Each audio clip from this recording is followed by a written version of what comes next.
ये जो तस्वीरें इस समय आप देख रहे हैं तो गीता भवन से दिखा रहे हैं, देख सकते हैं कि एनएमसी की तरफ से जो कटरा में मेडिकल सीटों को रद्द किया गया, उसी का जश्न जो है वो यहाँ पर महिलाएं मना रही है। और ये तमाम तस्वीरें जो आप लाइव देख रहे हैं, हम आपको लाइव दिखा रहे हैं। ये आंदोलन खत्म हुआ, संघर्ष जारी रहेगा। तेरा तुझको अर्पण, जो तूने दिया तूने वापस ले लिया। हम खुश हैं और खास करके जम्मू डिवीजन का हर व्यक्ति खुश है।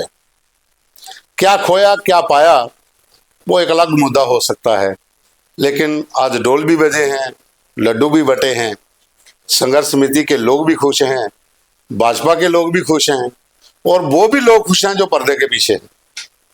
और सबसे ज्यादा खुश हैं जो जम्मू कश्मीर से बाहर बैठे हुए बड़े आका हैं।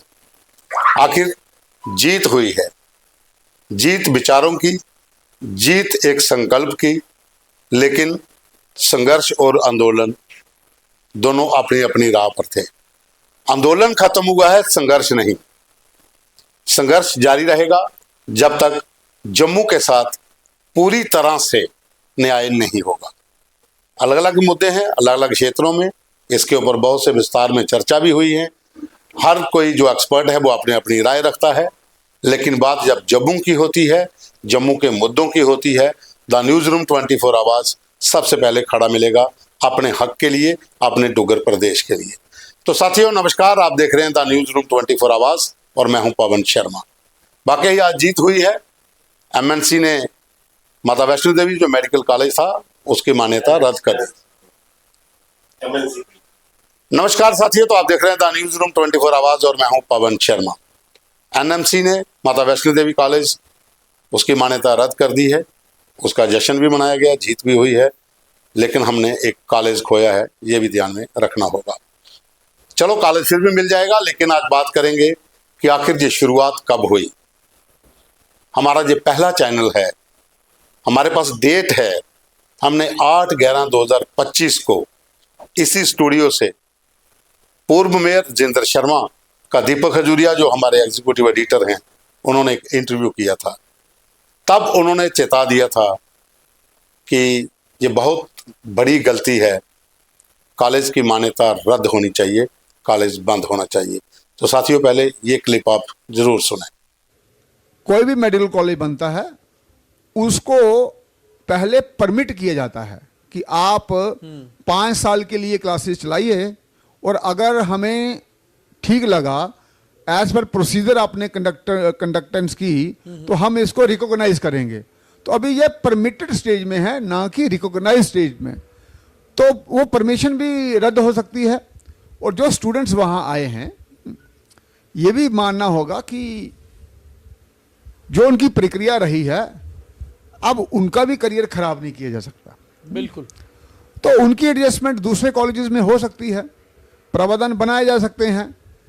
आपने सुन लिया, संघर्ष समिति के जो प्रधान थे, कन्वीनर थे कर्नल मनकोटिया, उन्होंने पहली बार हमारे चैनल को ही इंटरव्यू दिया था।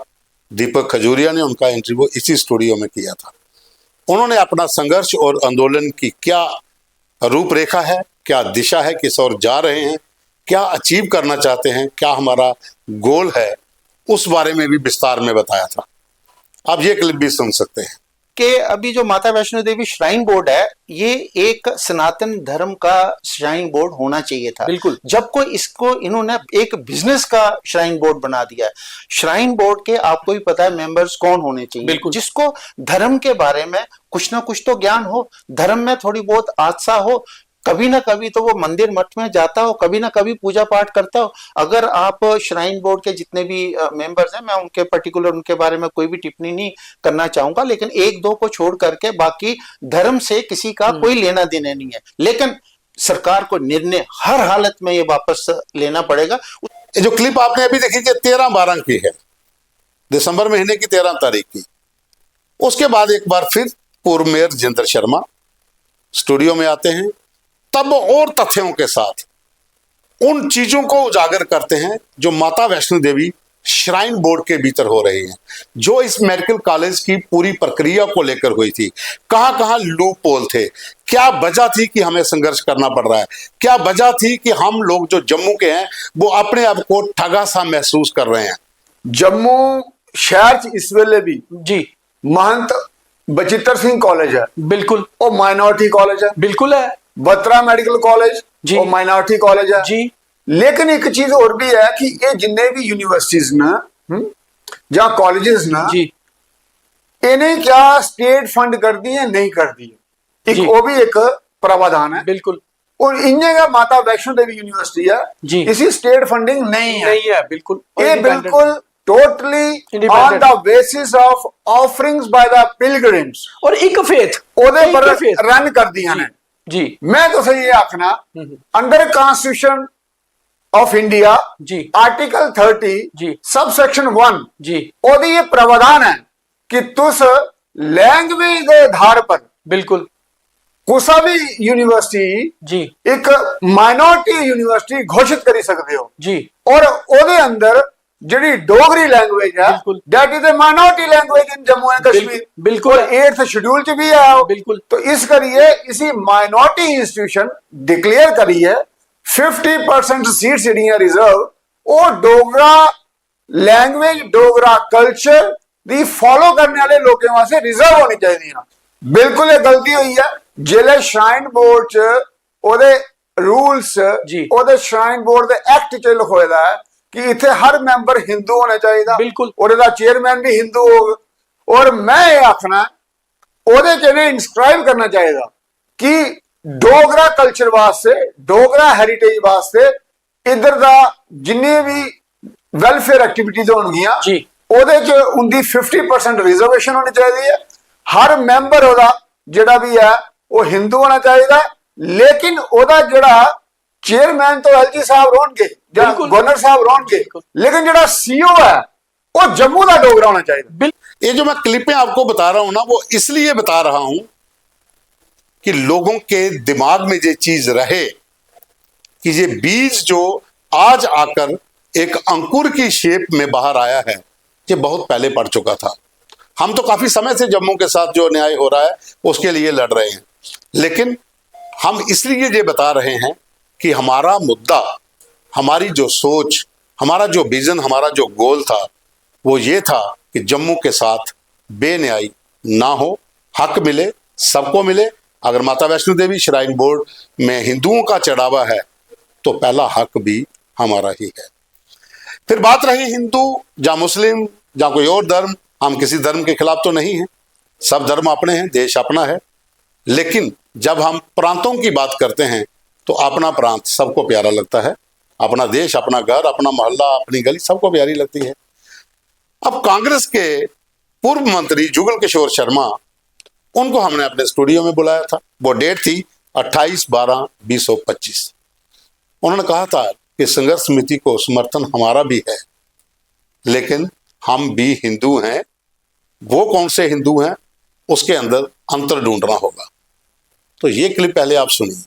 आज ऐसा हुआ कि ये माँ का कहलवा रही है, पूरा हिंदुस्तान के अंदर जो छवि इनकी थी वो खराब हो गई। कहूंगा कि ये जो माता का मंदिर है, जितने भी रिलीजियस जगह हैं, चाहे वो मंदिर हो, मस्जिद हो, गुरुद्वारा हो, वहां जो चढ़ावा चढ़ता है, वहां जो आस्था होती है, उस आस्था के टाइप का ही काम करना चाहिए और होते हैं कई जगहों पे। आप सपोर्ट करते हैं संघर्ष हम समिति को? सपोर्ट करते हैं, लेकिन एक इन पे गिला करते हैं कि ये हिंदू पहचानने में दिक्कत करते हैं। तो साथियों ये हो गई जो हमारे स्टूडियो में आए हुए मेहमान थे, जिन लोगों को हमने बुलाया था, जिन लोगों ने इस पूरे के ऊपर अपने विस्तार में चर्चा की थी कि दरअसल आज हम खुश हैं, इसमें कोई शक नहीं। हम उस चीज को पूरी तरह से तो नहीं पा पाए, लेकिन हमने एक रूट मैप जो था, एक हमने वो रोड मैप जो था वो हमने तय कर दिया है। संघर्ष लंबा है। श्राइन बोर्ड के भीतर बैठे वो लोग जो इसे एक व्यवसायिक केंद्र के रूप में तो चला रहे हैं, लेकिन वो ये भूल जाते हैं कि यहाँ पर लोगों की आस्था है, मान सम्मान है, भावनाएं जुड़ी हुई हैं, वो सारी चीजें भी ध्यान में रखनी होंगी।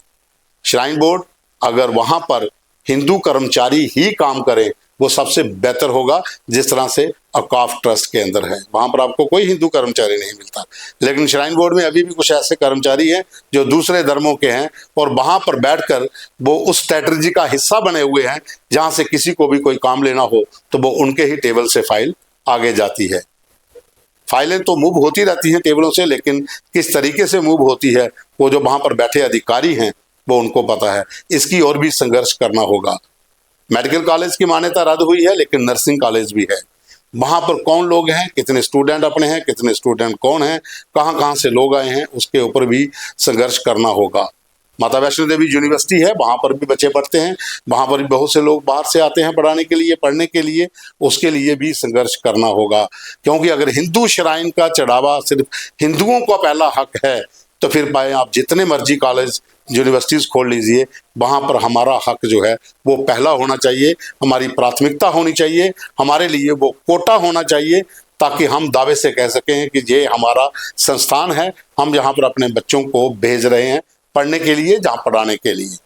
तो साथियों, ये चीजें जो होती है ना, ये कई बार कोई व्यक्ति सोचता है कि आप एक ही धर्म की बात क्यों करते हो, या आप एक ही मुद्दे को लेकर बार बार क्यों करते हो। कि हम नहीं बना रहे मुद्दे और हम भी बातें भी नहीं कर रहे, क्योंकि जो नेता होते हैं ना, उनकी बयानबाजी, उनकी कथनी और करनी में फर्क होता है, वो चाहे किसी भी पार्टी में हो। संघर्ष समिति का आंदोलन हुआ, भारतीय जनता पार्टी ने पहले समर्थन नहीं दिया, लेकिन जब बात ज्यादा दूर तक पहुंची तो वो भी लोग समर्थन में आए। जब ये लगा कि उनके घरों के बाहर घेराव होगा, वहां पर प्रदर्शन होंगे, जिस तरह से श्राइन बोर्ड के जो मेंबर थे उनके घरों के बाहर भी हुए, वो होना भी लाजमी था। क्योंकि जब आप नॉमिनेटेड वहां पर मेंबर्स हैं, तो श्राइन बोर्ड के भीतर अगर कोई इस तरह का काम हो रहा है तो पहला फर्ज आपका बनता था बोलना कि नहीं, ये गलत हो रहा है। और साथ ही वो लोग जो इस मेडिकल कॉलेज को शुरू करने की कवायद जब शुरू हुई, उस समय वहां पर जो अधिकारी बैठे हुए थे, वो लोग जहां पर जो जिनके हाथ में कलम थी, जिनके हाथ में ये सारा सिस्टम था कि हम ही इसे चलाएंगे, उन पर भी कार्रवाई होना बहुत जरूरी है। संघर्ष तो ये भी करना होगा। और कर्नल साहब जो संघर्ष समिति के प्रधान हैं, आर्मी के रिटायर्ड कर्नल हैं, वो भलीभांति जानते हैं कि जंग कोई भी हो, वो लड़ी तो दिल से जाती है, लेकिन सोचता दिमाग है। और जंग जब इस तरह गलियों में, रोडों पर, चौराहों पर प्रदर्शन करने के लिए शुरू हो, तो उसका संघर्ष लंबा होता है। आंदोलन आपने चाहे ही खत्म कर दिया हो, लेकिन आपका संघर्ष खत्म नहीं होना चाहिए। संघर्ष कई रूप में किया जा सकता है। संघर्ष की परिभाषा एक ही है कि हमें आगे बढ़ना है, अपना हक लेना है। तो संघर्ष ये भी होना चाहिए कि श्राइन बोर्ड के भीतर जो भी लोग बैठे हैं, जो भी अधिकारी हैं, जो भी मेंबर्स हैं, जो वहां पर हो रहा है उसकी भी नींव हिलनी चाहिए। उनको भी पता चलना चाहिए कि अगर मेडिकल कॉलेज की मान्यता रद्द हो सकती है, तो श्राइन बोर्ड के अंदर जो लोग बैठे हैं, वहां पर बैठकर जो सनातन पद्धति को एक साइड पर छोड़कर दूसरे तरीके से काम कर रहे हैं, वो चाहे व्यावसायिक हो या फिर किसी और तरीके से, उनको ये भी पता चले कि उनकी कुर्सियों पर जो गद्दी बैठी हुई, जो गद्दी लगी हुई है, वो कभी ना कभी छीन सकती है। वो कुर्सी कभी ना कभी वहां से हिल सकती है, और कभी ना कभी ये भी हो सकता है कि उन अधिकारियों की अपॉइंटमेंटें भी रद्द हो जाएं।